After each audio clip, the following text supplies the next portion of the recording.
Emily Duplessis with Rental Rookie, and today we are at a property that my husband and I own. We've owned it for about a year and a half now, and our tenants have just moved out. So what I want to do is walk you through, show you a realistic portrayal of what is something that you can potentially expect when you have tenants move out. Now, we were actually supposed to meet them about an hour ago for their final walkthrough, but they didn't show, which can sometimes happen.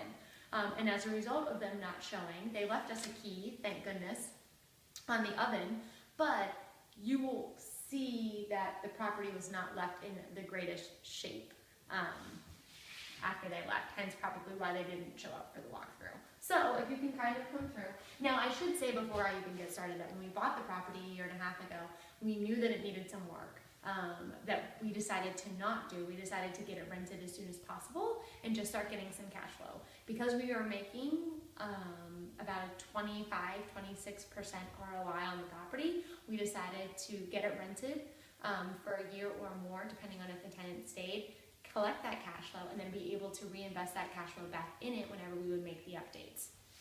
So, walking through, you can see that they did not leave it in the greatest shape.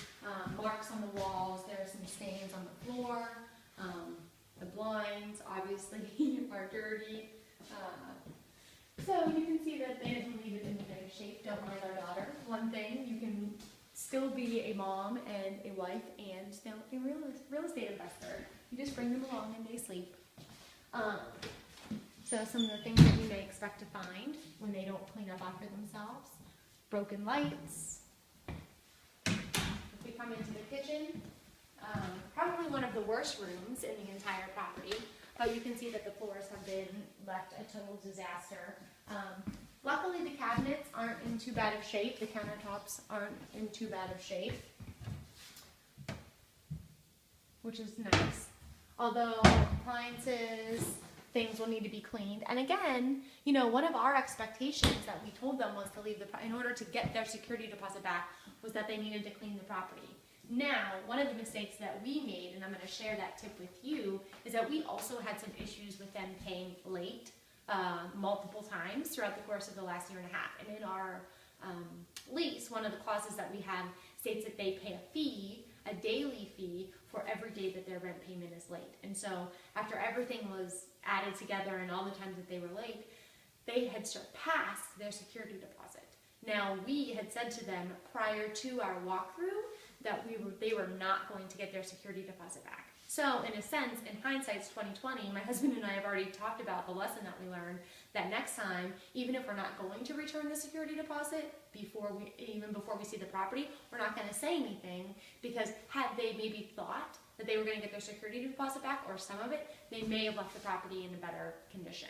You can see that they obviously didn't take the time at all to clean up anything, which was something that we had stated they needed to do if they wanted to get their security deposit back. Taking a look at the bathroom, actually out of the entire place, the bathroom is probably one of the better rooms. The vanity's still in good condition, the toilet's still in good condition. We're obviously going to rip the floors up and put new ceramic tile down. You can notice some of the issues with the stripping on the bottom, some of the chipping away up top with the drywall that we'll have to do some fixes there, get some recaulking in. So some minor fixes in here, nothing that's too hard. We come through here, we can see we have some issues with the doors. They made some dents, some holes in there. So you can replace them, or there are some tricks for fixing doors. And so if you wanted to save some money, you can go online and find some tricks to save you some cash instead of having to replace the whole door. But in here, you know, we'll be ripping up the carpet, putting in new carpet, cleaning the walls, getting new blinds put in, and everything is going to have fresh coat of paint by the time we're done with it. And we walk into the last room, the master bedroom. Same thing here, new paint on the walls, new carpets, new blinds. We're going to fix and get new paint and get new doorknobs. One of the things that we noticed, this wasn't here before, is the crack over here in the corner. Something like this that may be potentially structural, you may want to ask your neighbor to see if anybody has something like that. We talked to the neighbor who lives next door, and she said that she has the same thing.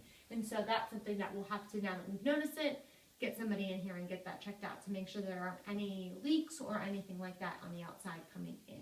Everyone, we just finished the walkthrough at our property. I hope that you enjoyed kind of seeing a realistic portrayal of what you can expect when you take a plunge into buying buy and hold properties. We're going to be updating it in the next couple of weeks, and so we'll be doing a walkthrough after we go through and fix everything so that you can see the before and after, and then we'll be up in the red and taking more cash to the bank.